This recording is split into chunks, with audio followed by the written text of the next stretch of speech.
Let freedom ring from every hill and molehill of Mississippi, from every mountainside. Let freedom ring, and when this happens,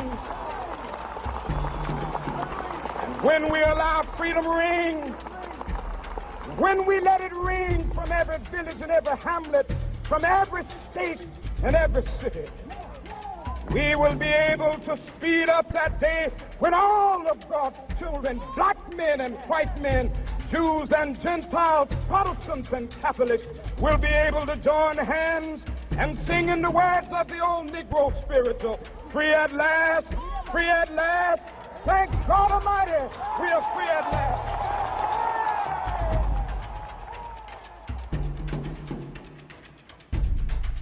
Good evening and happy Dr. King Day. Welcome to a WHUR WHUT TV special edition of the Daily Drum for Monday, January 16th, 2023. I'm Harold Fisher. Now, we've heard the stories about Dr. King and his fight for civil rights, but the fight for civil rights is not stagnant. It continues today with new blood and new life. When it comes to carrying on the legacy of Dr. King, who is leading the movement? Or is a leader necessary? Well, tonight we're asking the question, who's got next? Millennials and Gen Zs taking up the social justice banner. For the next hour, we'll hear from a variety of thought leaders, activists, and elected officials. Now, we're not taking calls tonight, but you can join the discussion using the hashtag MLKDay. Now, tonight's broadcast is being streamed on WHUR.com, Facebook, and YouTube. Now, we begin with understanding the history. And joining me in studio is Howard University Afro-American Studies Professor Dr. Greg Carr. Dr. Greg Carr, thank you so much for joining me. It's always good to have you on the program. Always good to be with you, Fish, and with HUR and HUT family worldwide. Absolutely, absolutely. So let's first talk about where we are right now. It's been 55 years since the assassination of Dr. King. And when we talk about his legacy, what do you believe are the key elements of his long journey that changed America? Well, the beautiful thing about Martin King is that he left us his legacy. He left us his blueprint. He left us his testament. That's why I brought a couple of books that I suggest people read. One is his book, Where Do We Go From Here, Chaos or Community, where he lays out a program for universal basic income, for housing, for education, employment. Everything is there. And he talks about white liberals turning their backs, black folk having internal debates on black power. All that is in the book, and it was published just after he passed. And then there's Vincent Harding, his friend Vincent Harding, who helped him write the Why I Oppose the War in Vietnam speech in '67, who wrote a book called Martin Luther King, The Inconvenient Hero. And he reminds us that King said there are three threats facing America: militarism, extreme materialism, and racism. He says these are the systemic problems, and what the civil rights movement revealed is that this isn't just about a problem of discrimination. This is a problem of systems, and America has to have a revolution of values. And those are the intellectual values that he set forth for America. But there were optics also. Yes. The marching, the protests, the nonviolence, the collaboration. Talk to me a little bit about that. That's a great observation, Harold. And Vincent Harding talks about this. In fact, he wrote this book about 20 years after the assassination. He was very disturbed. He says, now we're going to have a national holiday, but we have to understand that after he gave that I Have a Dream speech in August '63, in many ways, the response to that speech happened in Birmingham the next month when those 6 black children, 4 girls and 2 boys, were murdered. That was very much a response to King's vision. And between 1963 and when he was assassinated in '68, you have Freedom Summer, where he tried to convince the Mississippi Freedom Democrats to take just 2 seats at the Democratic National Convention, and they rejected it. That shaped King. He said, I can't really be negotiating with these politicians like that. There was the Black Power movement, the March in Mississippi, the Meredith March Against Fear in '66, where these young people pushed back, and he said, I've got to think about Black Power very seriously. The Watts Rebellion in '65, after the Selma to Montgomery March, where he said, we can't keep sending these young men to Vietnam, and I'm not talking about that. That leads to him going north into Chicago and facing urban housing segregation and racism. He says this is a much more intractable thing than fire hoses and dogs in the South. And then, of course, '67 and '68. By then, Malcolm is dead. Malcolm went to Selma to meet with King. He was in jail, but Malcolm talked to Coretta, and they were going to put together an alliance. But by '67 and '68, the Americans in Vietnam, and King has been profoundly changed. This Nobel laureate said, I must now go beyond beyond America. And at that point, he's got a target on his head. The white liberals have fled. Many of the black middle class have turned on him as well. And he's kind of out there on his own. And I think that's some of the personal things that shape him and the things we don't talk about when we freeze him in time on the steps of the Lincoln Memorial in 1963. Real quick, when you reflect back on his legacy, what's the thing that is most prominent for you? If I had to say one thing on a WHUR and HUT network globally, I would say black institutions. This man was the son, the grandson, the great-grandson of black preachers, raised in black churches. He went to a black institution, Morehouse, that shaped him. Benjamin Elijah Mage, who was on this faculty for years before he became the president of Morehouse. His whole life, his world message is grounded in our institutions, and we must never lose sight of the fact, particularly for our young people, that we must surround them and train them, and then we turn them loose, and they change the world. Martin King is evidence of that. Dr. Carr, thank you so much for that look back. Now, America has come a long way, particularly when we talk about black elected leaders. Now, arguably, without the work of Dr. King and others, the seats those elected leaders now hold would not be possible. Now, that brings us to today. We had an opportunity to sit down with two powerful congressional leaders to ask them about how they view where we are today with civil rights and social justice. We hear from California Congresswoman Maxine Waters and Maryland Congressman Kweisi Mfume. When we talk about where we're going and how we move forward, yes, Black Lives Matter is extraordinarily important. And they took on the confrontation for justice and fairness in a way that even the civil rights movement did not do. The civil rights movement took it on where it was completely confrontation, but it was with nonviolence, and it was a confrontation that helped to elevate the issues and confront the domestic terrorists, et cetera, et cetera. The civil rights movement marched, and they prayed, and they petitioned their elected officials. They forced legislation through harassing practically in a very respectful way the elected officials who had the responsibility for creating legislation of fairness and justice. So we all must do it in whatever ways that we can. Many of our young people now talk about, what are we going to do to close the wealth gap? And that's on the minds of not only millennials, but others who see the financial situation is such that we have been robbed of our ability to have wealth. And that's what the reparations movement is all about. And so whether it's reparations, Black Lives Matter, or constant confrontations, we must all be a part of it. That's what Dr. Martin Luther King wanted. I'm very, very encouraged. We have a Gen Xer who will be sworn into Congress in just 2 weeks, Maxwell Frost, who's going to come in here and do great, great things. I think it signals the change of a lot of things that have come about as a result of a lot of different movements, like you said. Organizations today are more diversified. Their messages are more appealing in many respects. There is no one leader or one messiah. There are a number of different avenues that are being pursued by organizations and by young people who run those organizations. The key is enduring and maintaining and being able to cobble together victories, which I think it's clear we can see there are a number of them that are already taking place. So it is very encouraging for anybody that served in this body at all for any time to see the tremendous amount of change that's taking place, the number of women, particularly younger women that are being elected. All of that, I think, bodes well for the future of the Congress and for the country. Justice ought to be non-negotiable. And when we talk about justice, it's got to be justice for everybody. I remember a time when the Justice Department in this country wouldn't even enforce basic civil rights law. The Justice Department was essentially the just ICE department. That's all Black people got from the Justice Department that we knew of in those days. And so when we talk about justice now, I think more than anything else, we've got to ask ourselves as we fight for it, are we measuring it accurately? Is it affecting and benefiting everybody? And is my justice different from your justice, or is there one set of goals and standards that we kind of measure that by?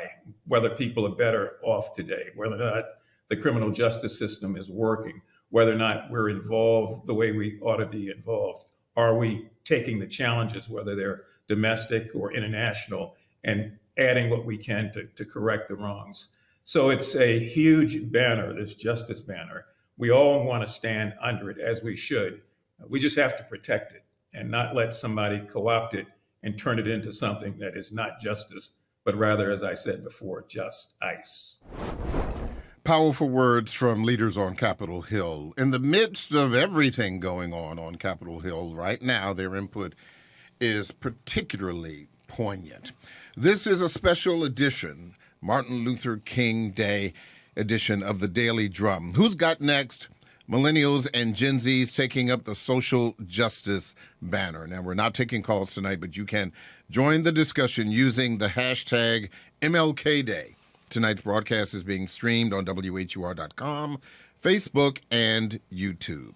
Joining me now in studio are Dr. Robert Turner, reparations activist and pastor of the Empowerment Temple AME Church in Baltimore, Maryland. Also, Patrice Sultan, founder and executive director of the DC Justice Lab. Thank you both for joining the conversation. Thank you. Thank you for having me. Sure. We know that Dr. King tried to bring everyone under one big tent. You know, that included elected officials, clergy, and other activists. Dr. Turner, what are your marching orders regarding your reparations movement? I believe that the central issue to Black America is addressing the oldest and original sin of America. The very reason we are here is not because we chose to go through immigration. It was not because we chose to come here. We're the only demographic of people in this nation that did not choose to be here. And we have still suffered ramifications, extreme ramifications of our transportation. 12 million Africans were kidnapped and brought over here to this Western Hemisphere. We were sold and pillared, and then even after slavery, things like black codes, Jim Crow, racial terror, Black Wall Street's destruction, redlining, mass incarceration, the implementation of drugs in our community, the assassination of all of our leaders, and none of that has been repaired for. So I think that as other communities have, we should be single focused to make sure that the oldest original harm done against us is repaired for. Everything else is a consequence of what has already happened. Patrice, from your vantage point, what does the modern civil rights movement look like to you? Well, there are a lot of aspects of civil rights where we are still hoping for equality and equal opportunity. We can look at housing, we can look at economic justice, we can look at labor, but the only place where we're still fighting for the most basic and fundamental and literal freedom is in our criminal legal system, where we are fighting against authorized state violence, authorized caging of people, authorized kidnapping of people en masse.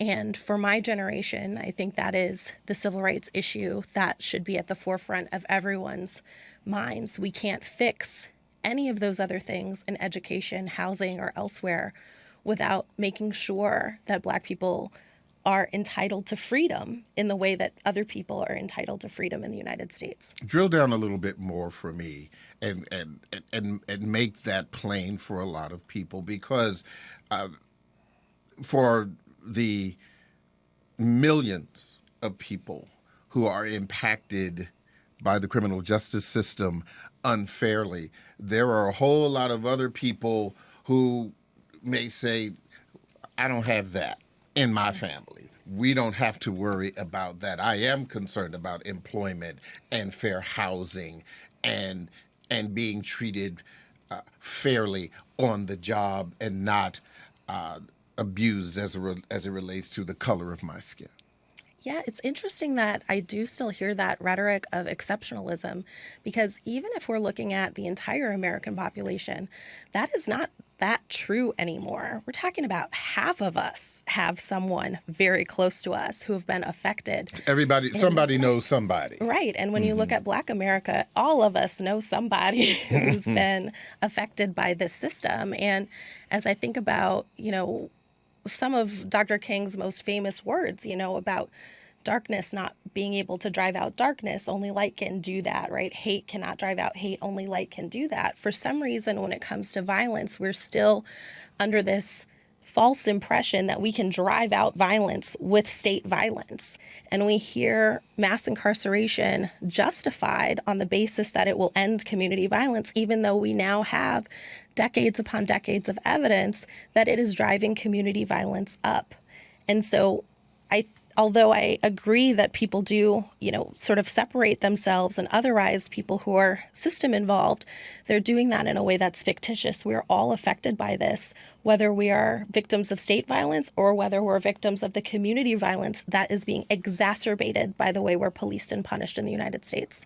One of the things as we look at, where we are today, and we talk about younger voices, do you feel that you are part of that young voice group, Dr. Turner? I do, but I do that with deference to generations going before me. Okay. And so I'm born and raised originally from Alabama, and so I was raised. There's a word right there. There's a word right there. Yeah. So. Born in Tuskegee, on the campus of Tuskegee University, in the same hospital where the syphilis study was done, right? And so, although I am a quote-unquote millennial, I have a great appreciation for the sacrifices of yesteryear and the struggles of yesterday. Mm-hmm.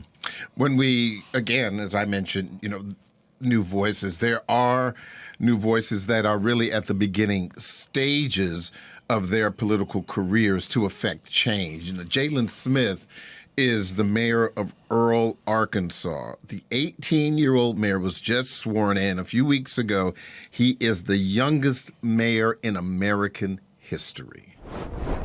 Well, I see leaders like me. I see us in more political roles, not only the mayor roles, state representatives, senators, hopefully governors, up in Washington D.C. on a national level, making a difference.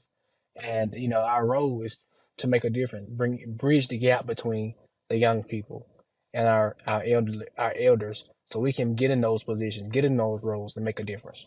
Because a lot of elders don't want to let go of those roles because they feel like us young people are too young to do that, but we got to start somewhere, We don't want to get into those roles, 20 and 30 and 40 get in those roles when we can be in those roles right now, making a difference, moving our communities, making the United States a better place, and we want to do just that, make a difference, continue to fight for our communities, fight for the best quality of life.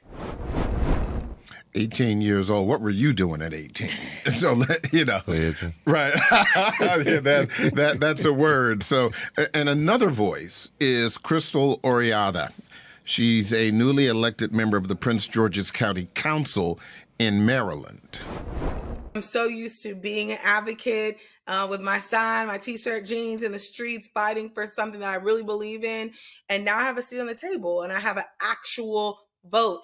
And so I feel a lot of responsibility for what I do with the position that the community has entrusted me with, because I have to show up, authentically myself as a Black woman, as a first generation American, as an LGBTQ plus woman, and make sure that anyone that fits in those buckets sees themselves represented in the policy, sees themselves represented in the budget that we pass. And then beyond that, what transcends, I think, all of those labels that we all hold is that making sure that the community just feels heard. Because when we strip away those things, I think fundamentally we want the same things. We want to feel safe. We want to feel seen. We want to have the ability to grow wealth and have a home and flourish and be happy. Those fundamental things don't matter what, race religion, sexual orientation that you have. And I feel like that's the responsibility that I feel is largely on my shoulders, is ensuring that the community feels that I left it better than I received it when I went into office. I see the future, hopefully, as an opportunity where there's more people like myself that get into politics. I think for too long, politics has been seen as something dirty. Like you don't want to be in politics. It's, people lie, you can't trust them. You want to be on the outside. But I think that's the lie they tell us to keep us from the seats and positions of power. So what I'm hopeful is that there's this progressive movement of people actually running for office. And I think the more seats that we hold, the more that we can do to change the fabric of what our community looks like. And I also see that activism is going to look like showing up authentically wherever you are. I think for a long time, we thought, okay, activism looked like just MLK or, Malcolm X or Nelson Mandela, but activism looks like radically being authentically yourself and creating a safe space wherever you are. And that should be in every single industry. We saw what happened in the NFL. That should happen in fashion. That should happen in media. And so what I'm excited about is seeing activism bleed through every single industry that we have, so that across the board, people feel like they can show up who they are and they can be safe in that. Some really powerful young people. She's in her mid-30s, of course.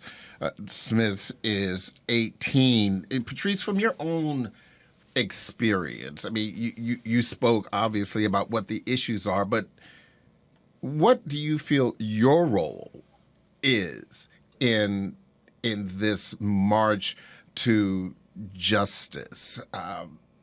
As Dr. Turner said, certainly, giving all deference to those who have come before us. But we are talking about, who's got next? We got next. Talk to me about that. I think there are so many important roles to play in social change, and we can't have it without people playing the many roles that are there. I see myself at this point in my life as playing a role as a guide and a builder and a visionary, so that young people who don't have to go through the demechanization that I have to as someone who's memorized all these laws and rules over decades has to do, that they can arrive authentically and radically as themselves, ask those questions why, and have the answers at their fingertips through my guidance. And so I really think every role I've played, from litigator to the policy position I'm in now, have been that of a teacher. And I think we need teachers who are not just Black but pro-Black to guide the people who really want to do this work going forward. And I'm excited to be in that role at this stage. But that's interesting, because you said you've been operating as a teacher, but you didn't start as a teacher. What was your why to get into this fight? I have been in this fight for racial justice since I was a small child. Mm-hmm. And it was in law school that I realized that criminal justice was really the most important issue facing my generation. And it was the thing that I found most fun to work on, to be honest with you. I liked litigating cases. I like whodunit stuff. I like investigating crime. I think it's exciting. That's why there are more television shows about criminal law than about other areas of law. It's riveting. It's sensational in a lot of different ways. And my skill set was well suited for that. But even that work was a teaching role. I was teaching the jury how to understand this evidence. I was teaching the judge what the law really meant. I was teaching my client about how this process worked. And so to transition from that to law professor, and from that to someone who writes statutes and leads a nonprofit organization, felt really natural to me. And I think embracing that teaching role and finally finding that common thread has been really liberating. And we have so many people behind me who are just as capable of teaching me things, not just people who are even younger than they are. Mm-hmm. And Dr. Turner, it shouldn't be lost on any of us listening to this conversation when we talk about the legacy of Dr. King, is that he was first a clergy person before he became this civil rights activist. And you cannot separate the role of the church from the civil rights activist activism, and you are right at the very nexus of that. Yes, and I'm grateful to be in such a wonderful lineage. One of the things that happens next Monday, in addition to it being Dr. King Day, January 16th, 1865, is also the day that General William Tecumseh Sherman signed off on Sherman Field Order number 15 after he had met with 20 clergymen in Savannah, Georgia, after slavery, after emancipation. He said, what is it that we can do for you? And the preachers and some of the preachers were also business owners as well. And they said, we don't want you to do anything for us. You give us some land and we'll do for ourselves. And so what General Sherman found, they had just confiscated some land from the Confederacy after the Civil War ended. This land was on the coast of the Carolinas, stretching from as far north as North Carolina all the way down to Georgia. He said, we have enough land to give every black family 40 acres. And when you get there, we'll give you a mule to help till your land. That order was signed off on January 16, 1865. So in addition to celebrating MLK Day on Monday, we also, a lot of black people didn't even know that because we're not taught that in school, we ought be also celebrating the promise of repair that this nation gave us that she reneged upon. It was signed off on by General War Secretary Stanton. Abraham Lincoln approved it. Then Abraham Lincoln gets shot. Andrew Johnson comes in saying, I'm not giving them Negroes anything, and we haven't seen it since. And so when because I march every month for reparations, 40 miles from Baltimore to D.C. to the White House, matter of fact. So when I march, it's 40 miles for 40 acres.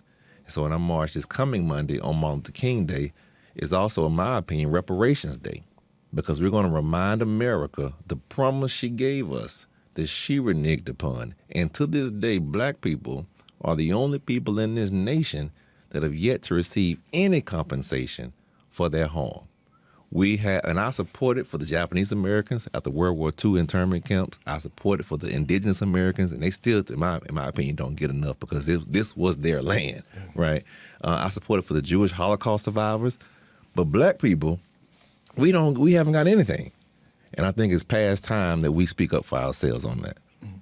Real quick, what do you believe is the role of the black church in the civil rights movement today? And let me just say, outside of marching. Yeah, I think the role of the black church is to be what we've always been, as what General Sherman recognized, the true conscience of America. That conscience based in faith and not man-made law, because oftentimes man-made law can uphold oppression. Like, it was legal for people to have slaves. It was legal for people to practice Jim Crow. But the church always should help point society to an eternal law, an eternal objective set of views and values and a sense of justice. And I'm thankful to be able to rely upon that. Having the law and the Constitution in one hand and the Bible in the other. Mm-hmm. Patrice, a final word from you. I mean, I love just that so much of the theme of what I've heard today is about repair and is about healing after harm. And that is a lens through which I hope more people start to look at the criminal legal system as well, because it gets lost in that conversation. And we still revert back to talking about punishment and retribution and using words like consequences and accountability to mean something that they don't really mean. And so I think as we, broaden our conversation to talk about all civil rights, I hope that we can keep that focus on healing after harm when we talk about criminal justice issues in particular. And it sounds to me as if the issue of criminal justice and certainly the black church continue to have that that bond. For some people at first blush it may seem like these are two separate issues, but as you said, everybody knows somebody,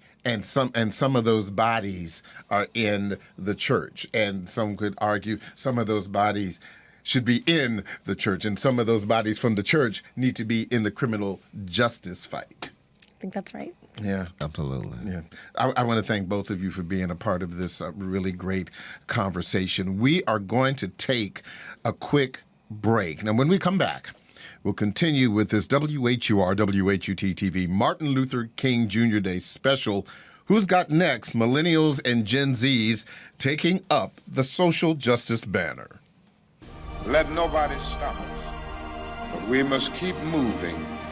We must keep going. If you can't fly, run.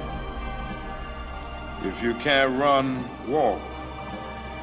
If you can't walk, crawl. But by all means, keep moving.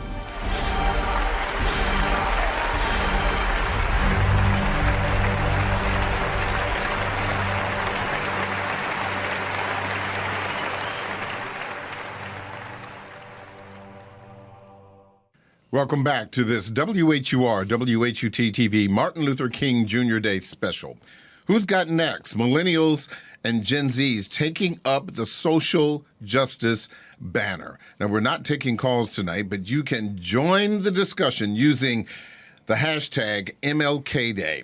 Tonight's broadcast is being streamed on WHUR.com, Facebook, and YouTube. I'm Harold Fisher. Joining me now are Kelsey Adams, activist for D.C. statehood, and Melick Thomas, senior pastor of Bethel AME Church in Selma, North Carolina. Also continuing the conversation with us, Dr. Robert Turner of Empowerment Temple AME Church in Baltimore. Thank you all for joining the conversation.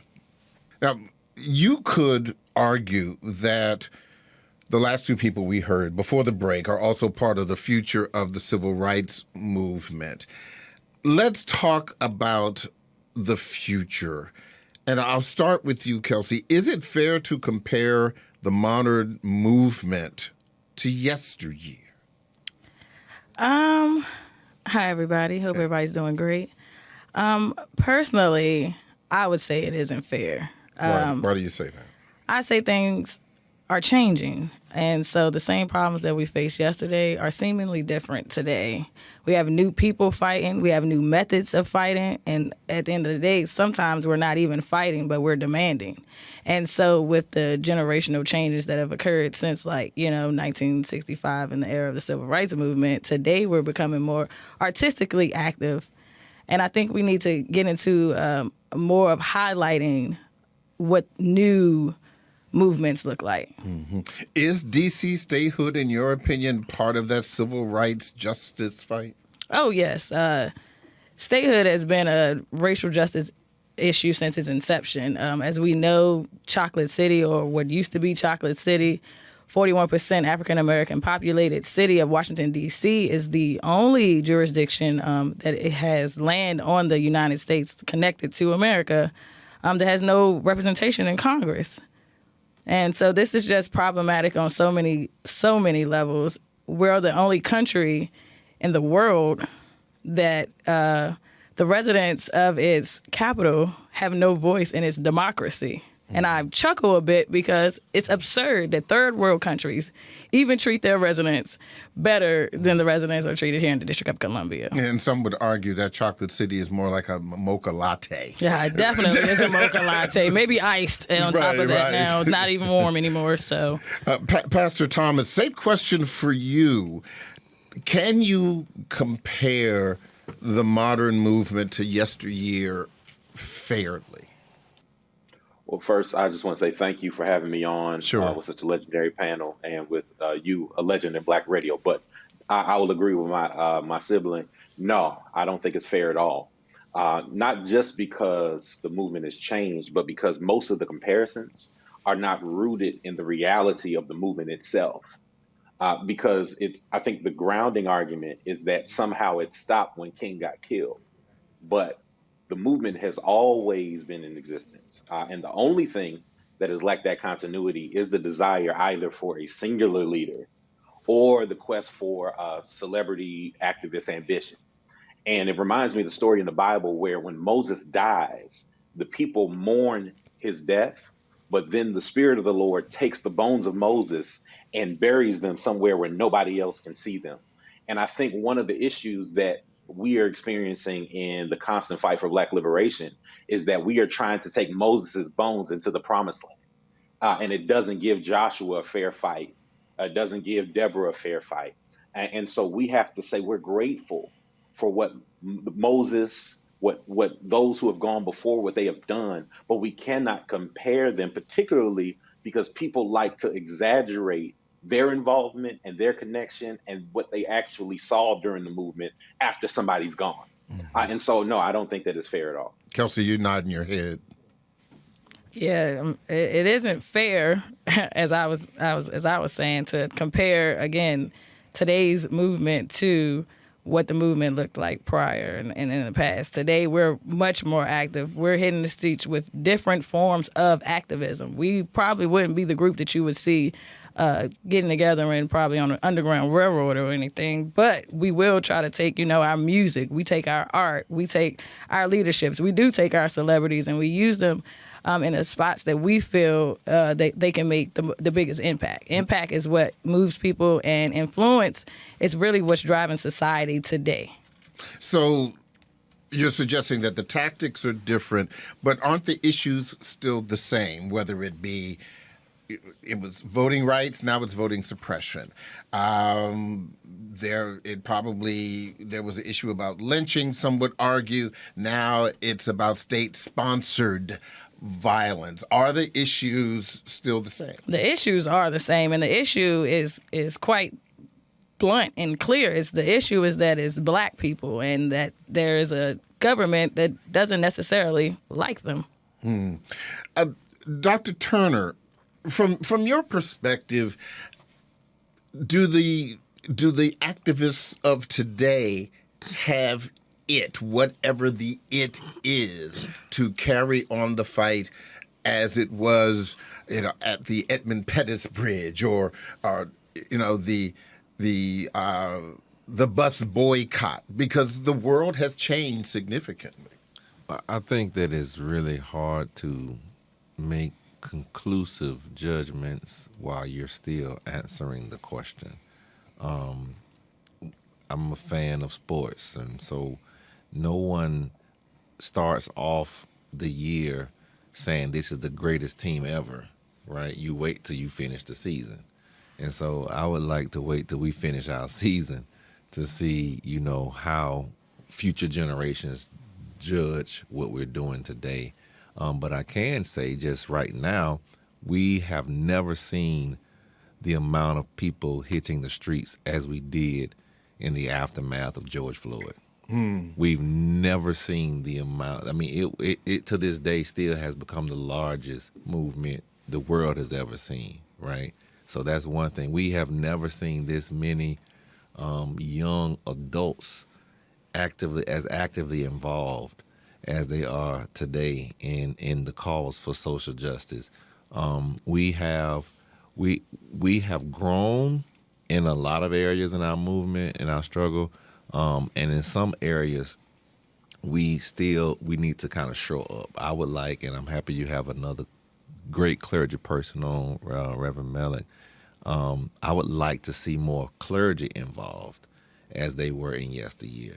That used to be the thing. Now it's kind of like we just let everybody else do stuff, right? So we've lost that end, but we've gained in so many other ends, and I still would say I wouldn't judge us until the season's over with. Kelsey, I need a final word for you. I actually wanted to answer this question. Go ahead. If you can ask it one more time, because I wanted to. Well, really get into it. Do young people have the it that we saw 50, 60 years ago, and what does that it look like? Well, as a young activist, wanted to go ahead and throw out some titles. I am the program director for DC Vote. I serve as the executive director for Long Live Go-Go, the managing director for Capital Bop, and community director for Legacy DC, I-71 compliant gifting shop. So it's clear that we have the tools, because that's I am one. That's a lot of it's. I'm pretty sure I'm doing it, if that's what we're calling it. You spoke to the Edmund Pettus Bridge. I actually walked that bridge this year for the 50th anniversary of the Jubilee March. We're doing the same things. but we're doing them 10 times better. We actually had Kamala Harris cross that bridge with us. So 50 years ago, the vice president wasn't walking with us when we were crossing that bridge. No. So I want people to really hone into the leaders that are leading these movements right now. Again, the movement does look different, but we are rooting for the same things: racial justice, voting rights, climate change, you name it. These are the same things that have been fighting for ages. And now it's clear that the young generation are the ones who are going to rise up to these calls. Speaking specifically to D.C. statehood, we are closer than ever to really having a voice as the 702,000 residents that are disenfranchised in D.C. It is clear that we need the rest of the country to help us in our fight. All issues need 2 senators to pass, and the senators could come from D.C. We can stop trying to change the current government, but instead we could play ball with the government that we have. We're always saying eliminate the filibuster. The filibuster could be the very thing that grants D.C. statehood.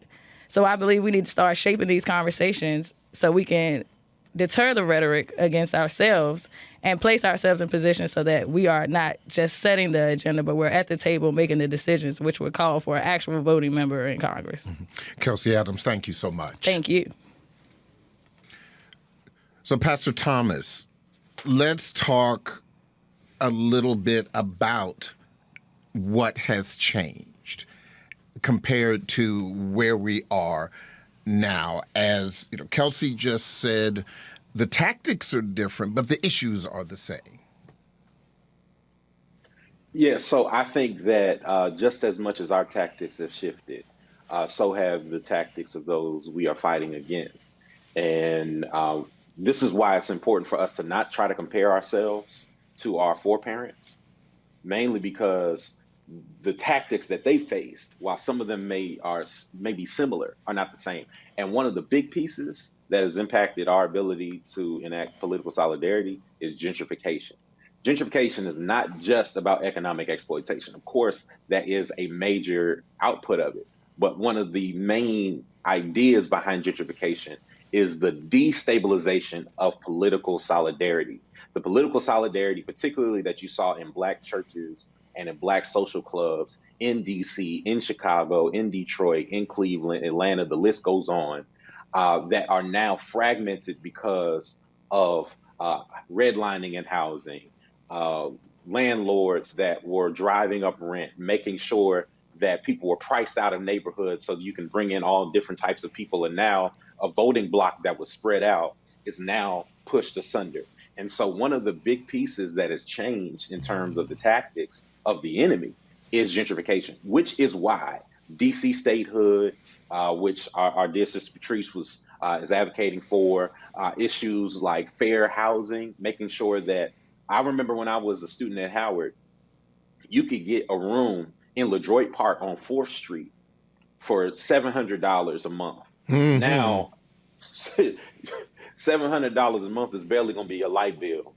And that is intentional. It's not just about getting money. It's not just about greed. It's about the maintenance of white supremacy, the maintenance of a plantation politic in the United States. And until we're able to deal with the zeitgeist, the various ways that white supremacy shows up in our world, no matter how many people can stand and have like 1 million followers on Instagram, a verified check, and we'll put "we shall overcome" during Martin Luther King Day. If we don't address all those different tactics, we're going to find ourselves in the same cycle. You know, that's a really, fascinating consideration, Dr. Turner, because Kelsey was talking about D.C. statehood, and she was talking about, for example, Chocolate City. Mm-hmm. And she's a native Washingtonian. I was born here, lived, up until I, went off to college, lived in this area, and she was right. It was Chocolate City. It's now the Mocha Latte.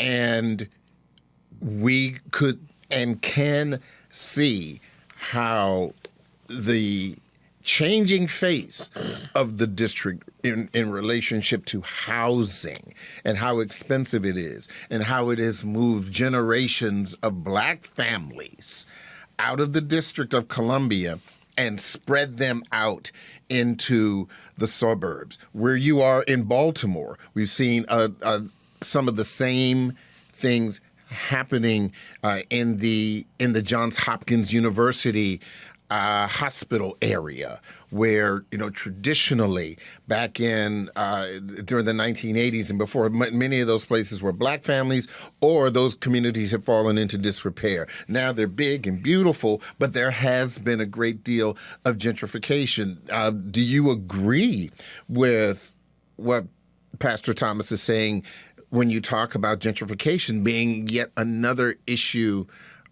for civil rights justice to look at? Oh, absolutely. And I think, as I stated earlier, that it is a consequence of us never having received repair from slavery, white supremacy. All of these things go together. The fact that we do not have land, the very reason that people can come in and take property, raise the value of it, and kick the tenants out. Why we tenants anyway? We should have got our 40 acres and a mule, right? So the very fact that we don't have wealth, it makes you susceptible to being victimized. And that's what they know as far as white supremacists. They know as long as we can keep them vulnerable, we can keep them as our victims. D.C. is a macrocosm of black people. D.C. started off being a place that the federal government wanted to use for her own purpose. It was never meant to have a voice. Same thing with black people. We came to this country as chattel. We were never meant to have a voice. And now you want to be enfranchised, like black folks wanted to be enfranchised, and that's you're going to have some kickback. So that's what this system and society does. When they see you as having one role, and the role of black people was to just be chattel, and the role of D.C. was just to house the federal government. How worse of a hypocrisy is that? The very seat of the so-called first world's democracy, the people there are not enfranchised. That slaps in the face, but it is because they never intended for it to be. Now, should it be? Yes, absolutely we should have statehood in D.C., and I will continue to fight and help fight for that. But the fact that we don't have land, we're not landowners. Only 45% of black people are homeowners. 45% compared to 75 plus for white people. That's a 30% gap. 30% gap. And every home mortgage program, Wells Fargo, who's just not being sued, JP Morgan, Chase, Bank of America, they all fall short on meeting their own goals. And if we had got what we were supposed to have, we could be our own landowners. So Pastor Thomas, he's talking about economic justice, home ownership, land ownership. Whether it's those issues or others, what do you feel is your role in the modern civil rights movement as an activist? Well, I think Dr. Turner, who I've admired for years and just recently this past year was finally able to meet, has been doing that work. And what I try to model as a pastor who is committed to Black institutions. My undergraduate degree is from Howard. My master's degree is from Virginia Union. Okay. These are intentional choices because we, after the so-called second civil rights movement ended, as they say in 1968, the chasing of vanilla suburbs twisted the ambition of the young, talented, and gifted Black folk who were coming out of our institutions. And so it wasn't about pouring back into our institutions. And let me put it like this. It wasn't about making a better place making the world a better place. It was about making for themselves a better place in the world. And so what I have decided is that I am committed to Black institutions. And I want to actually even say that the term civil rights has undergone what Cedric Robinson calls incorporation, that it has been used in so many different ways and in so many different tactics that it has almost been diluted in its meaning. And so I believe that my commitment is to restoring, and particularly as a member of the African Methodist Episcopal Church, which is a Pan-African organization founded being inspired by the Haitian Revolution. Richard Allen making very intentional choices to do the first general conference in a slave-owning state that I am interested in restoring a Pan-African commitment to Black liberation and not just civil rights. Because when Black folk are free, particularly Black women, Black queer folk, at the most marginalized folk, when they are free, everybody can be free. And so that's what I believe in a very general sense, building power, not trying to build my platform, not trying to build popularity, but building power, building capacity. Not just what Saul Alinsky and all those other community organizers were doing, but building solid, strong political, economic, and social power so that when we show up at the State House, when we show up at the White House, when we show up at the Capitol, we have the numbers, we have the information, and we mean business. Dr. Turner, what does the future of civil rights activism look like to you? Does it include still marching? Why or why not? I think it has to include everything. I don't leave anything off the table. When you're in a battle and you need as much ammunition as you can get your hands on, you use it all. Marching is as old as the Bible, right? When Joshua walking around the walls of Jericho, it's a reason that right now across the world, when people want to voice their grievance, they march. The alternative of marching is violent protest. Right? And we see that. We saw that January 6th here. We see that now in Brazil. So now, if that's where America and the world is going, then we really have literally hell on our hands. So voting, protesting, petitioning your government are ways of redress in any democracy across the world. The problem now, though, is people are not consistent. That's why when the Lord spoke to me, as I did in Tulsa, to go out to City Hall every week to advocate for the 1921 Tulsa Race Massacre victims and get reparations and the mass graves, and now to go to march from Baltimore to the White House every month, that's 42 miles, 40 miles, 40 acres. It takes like 14 hours in one day, right? And that consistency, this will be my 4th time doing it, and now it'll be on MLK Day, the very day, as I stated earlier, that the Sherman Field Order number 15 was signed. So consistency. Joshua and the Israelites did it 7 times for 7 days. On the 7th day, 7 times. I think that's something sometimes we lose in this social media, what's hot, what's next, what's new type of mindset. Pastor Thomas, I've got only a few minutes left. I want you to have the final word on this issue of who's got next and the future of the civil rights movement. Well, once again, thank you for having me. I really want to say that the important thing is education, and not just the school system, but we need to constantly, continuously tell the story. I pay attention to it not just politically but spiritually. That the main tactic of white supremacy is the erasure of the memory of the oppressed. And so once we forget who we are, who we've been, we neglect to understand who we can be. And so that's why they're coming after critical race theory. Not because they are trying to be mean, but because they know if the story is told, particularly as now people have more information and more access to information, but if the accurate story is told, then the work that Dr. Turner was doing in Tulsa is really going to have some legs. The work that's being done in Georgia with the voting rights work is going to have some legs. The work that Patrice and so many others are doing around D.C. statehood, what Dr. Willie Wilson has been doing for years in D.C., would really have some legs. And so they want to shut the story. And if I could just wax theological for a second, we know in Revelation, it said they overcame the enemy by the blood of the Lamb and by the word of the testament. That's right. The blood has already been shed. It was shed by Cheney, Goodman, and Schwerner. It was shed by Martin Luther King Jr. It was shed by Malcolm X. It was shed by Marcus Garvey, shed by Harriet Tubman, shed by Sojourner Truth. The blood has been shed. Now it's time for us to tell our testimony.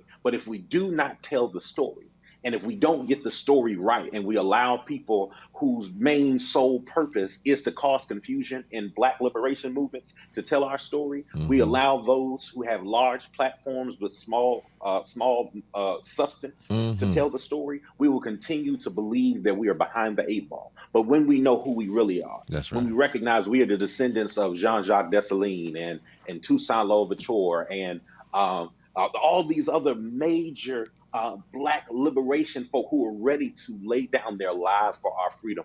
I think the future of civil rights, the future of Black liberation is a Pan-African one. It's one that tells a story, and it's one that recognizes that we must continue to adapt and be willing to plant seeds that will allow trees to grow whose shade we may not live long enough to enjoy.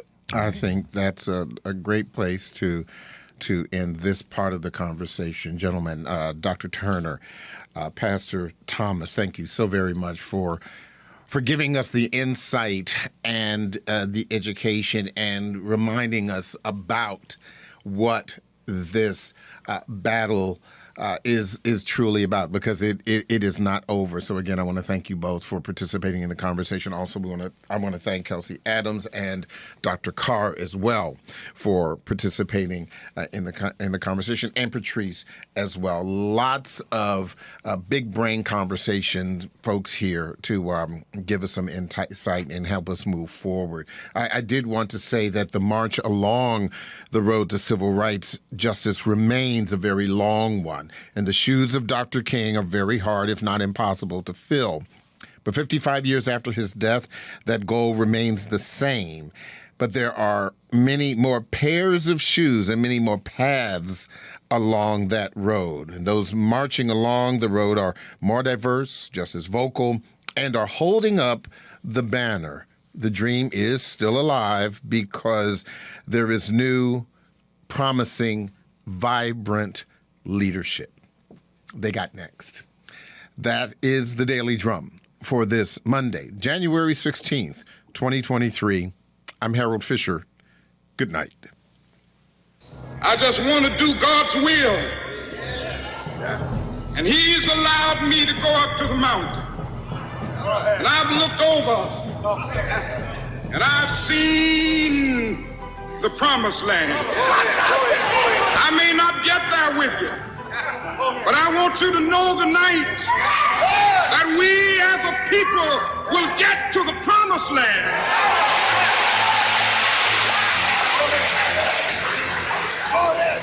So I'm happy tonight. I'm not worried about anything. I'm not fearing any man. Mine eyes have seen the glory of the coming of the Lord. This program was produced by WHUT and made possible by contributions from viewers like you. For more information on this program or any other program, please visit our website at WHUT.org.